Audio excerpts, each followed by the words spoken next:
can be a difficult decision to make to start a literacy project because there are just so many factors to consider. In this tutorial, we're going to look at some of the major things that should be taken into account when you're deciding whether to get involved in a literacy project in a community. The decision to be involved in some way in literacy is a major one. For those who are the initial driving force behind the project, it's going to require careful planning, preparation of materials, as well as motivating and training local people to see them to buy into the project and eventually take it on as their own. As we saw in the last tutorial, a literacy project can be a very positive factor, some would say essential, in the growth and development of the community and the church. So how can a good decision be made? And if we do decide to initiate a literacy project, how can we decide what level or what type of program is needed? There are a lot of factors to take into consideration, so we're going to separate them into 3 major steps. Understanding the role of literacy, doing socio-linguistic research, and then deciding on the type of program needed. Firstly, are we convinced that an adequate level of literacy is even necessary? We discussed in the last tutorial that literacy is important for a community, and we looked at all the things that literacy brings to a church. But not everyone is convinced that all people should have the opportunity to become literate.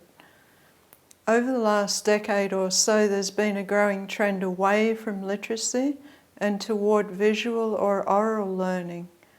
Ravi Zacharias, a Christian apologist and defender of rational thinking with regard to spiritual truth, often expresses his concern about this trend. He talks about our being in a time where there is a humiliation of the word and an exaltation of the image. Here is something that he said about that. More and more we are knowing less and less about the printed tradition.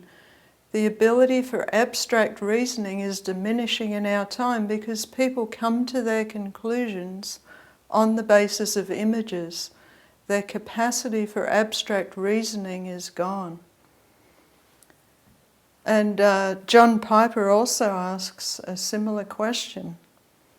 He says, will we labour to reverse the Western cultural trend away from reading, in the conviction that when one moves away from reading, one moves away from a precious, God-given, edifying, stabilising connection with God's written word? So in the area of church planting and development work, literate and oral approaches have often been pitted against one another, creating the idea that we have to decide on either one approach or the other.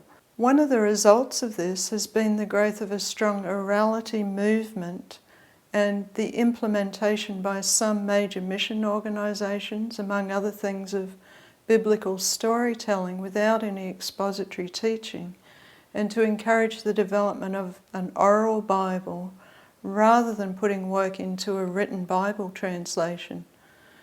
Some people have gone so far as to say that it's actually wrong to teach people to read and write when those people have been traditionally what they refer to as oral peoples. We won't go into all the details of the long and involved arguments here, but we can say that after some years of seeing the results of totally oral approaches in real communities, many of those more extreme oral methodologies have been reconsidered, and a few major organisations have even shifted their view back toward a more careful and long-term approach, again encouraging their workers to learn the heart language of the people, develop written materials, including Bible translation, as a part of their strategy. Other organisations that have traditionally had a more literate approach have benefited from the research into oral communication that's come to light and have even reassessed their methodologies to include more of the storytelling features of the indigenous language and culture to increase the clarity of communication. And they've put scripture into use through songs, drama, other local cultural means that the local people enjoy and find beneficial. So the reality is that both oral and literate methods of communication are beneficial when planting a church and seeing it grow and develop. Oral and literate methods are not mutually exclusive, but should be part of a comprehensive approach to passing on truth in the clearest and most compelling way possible. God has created all peoples of the world to be oral communicators, and He's also clearly used the tool of literacy as a complementary communication method throughout history in order to communicate Himself through His servants to the world. He's made a richness of communication available to human beings.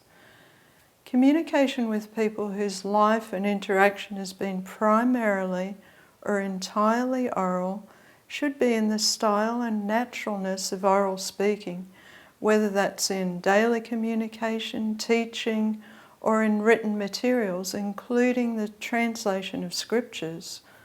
Oral traditions of ethnic peoples are a rich resource for understanding how they communicate, and studying them and the way they communicate will help us to introduce new information and truth into the society in a way that's going to be the best way to deepen their eventual understanding of the message. So the key role of the narrative in many pre-literate societies provides a great opportunity for effective foundational narrative Bible teaching because it provides a cohesion to the presentation of truth that the local people readily understand.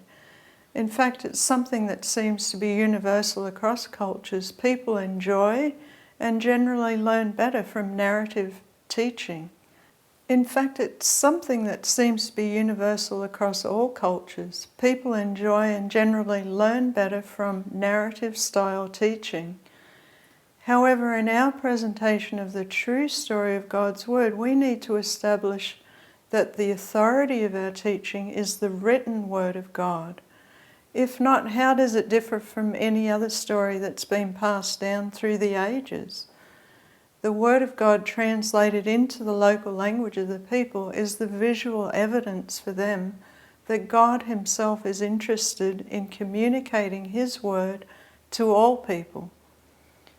We demonstrate our claim that God earnestly desires to communicate with man when we do the difficult work of Bible translation and, if necessary, literacy development work.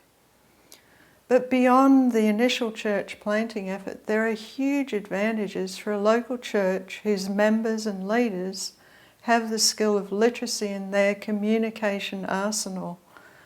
They'll be able to make use of technological communication developments that are impacting all parts of the world today, so that they can reach out more effectively and they can grow in their ability to impact the wider community.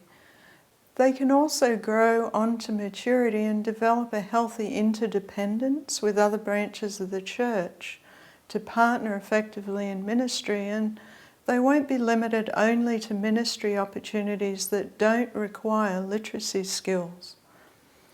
So we're going to talk a little about sociolinguistic research, finding out the literacy level in a community, and it's not just as simple as finding out how many people can read and write. There are a lot of complex factors. For example, in an area where several languages are spoken, is one the primary language of education and trade, but not the language most people speak at home? And in which language are people more literate?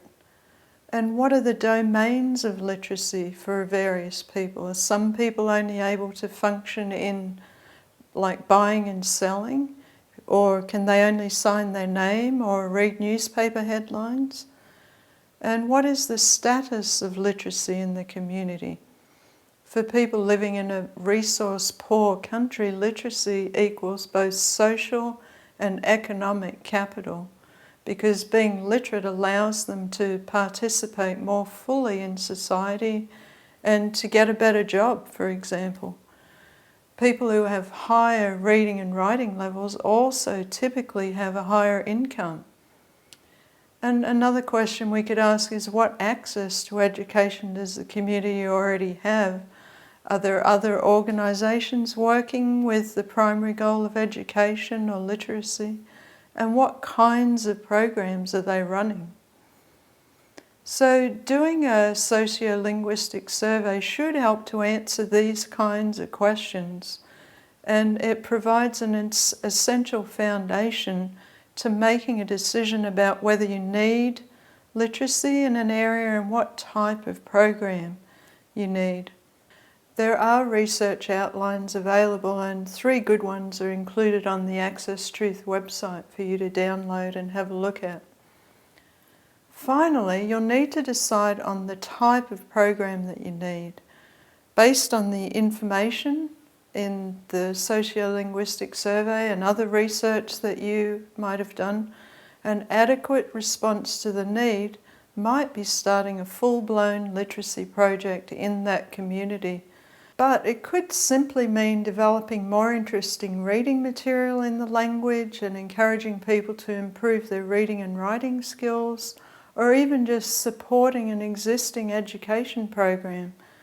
In most developing countries, there will be a need for some form of education or literacy program, so that eventually the whole community will have full access to God's Word.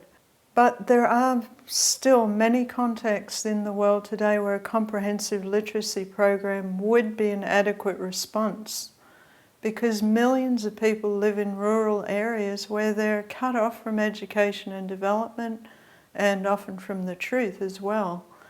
There's also a lot of other contexts where there is some degree of education available to some or all of the community, and people in those situations will have to carefully research and work with the community to decide on the type of literacy development that might be needed.